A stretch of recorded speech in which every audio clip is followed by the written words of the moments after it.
Sir, pakwento muna, ano po ba yung pakay natin ngayon na dito sa House at ano po yung gusto po natin nandito ako ngayon sa House of Representatives at nagpunta ako sa Office of the Speaker at nag-submit ako ng isang letter of suggestions para sa ating charter change. Kasi ang mainit na pinag-uusapan ngayon ay ang economic provisions lamang.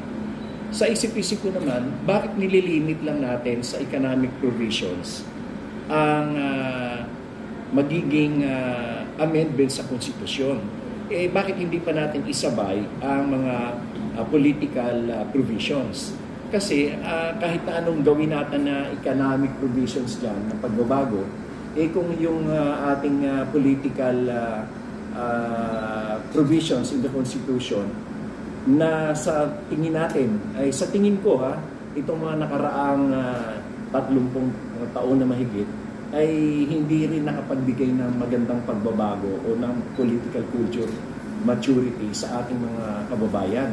Kaya dito ay nagsusuggestyon ako sa Senate at saka sa House na isama na rin ang mga political provisions.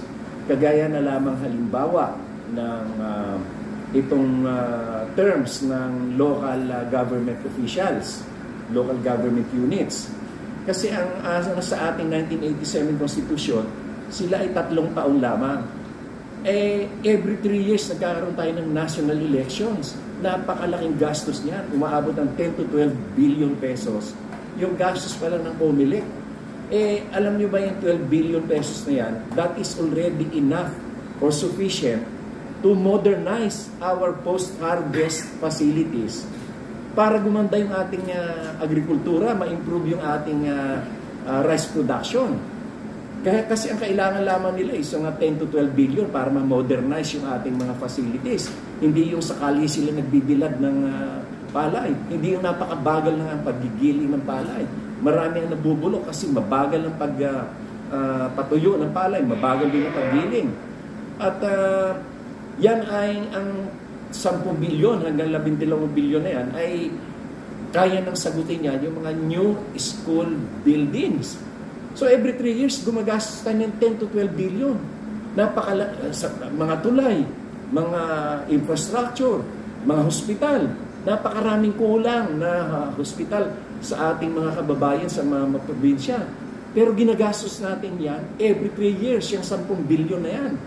Kaya napakahirap din dahil ang isang local official, halimbawa mayor, kapag sila ay naihalal, yung isang taon ginugugol nila sa pag-aral pa lang ng kanilang posisyon, sa pag-aral ng mga departamento, yung role ng mga departamento, yung mga functions ng mga departamento, upang siya ay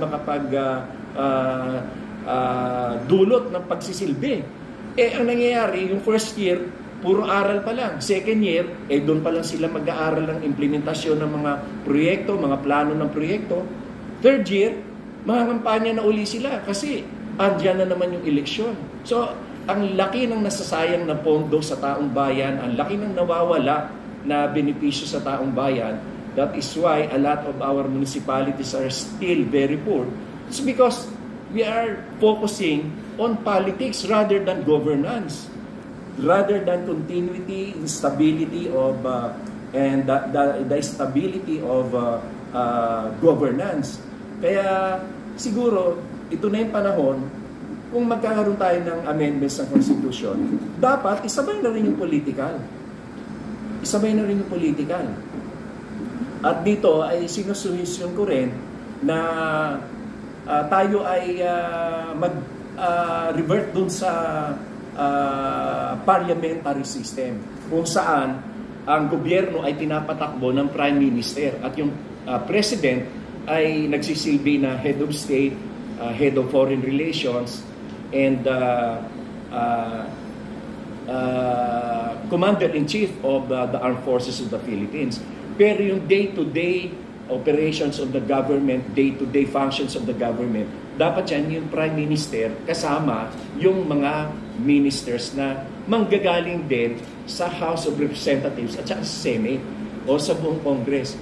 Ngayon, kung issue dyan ay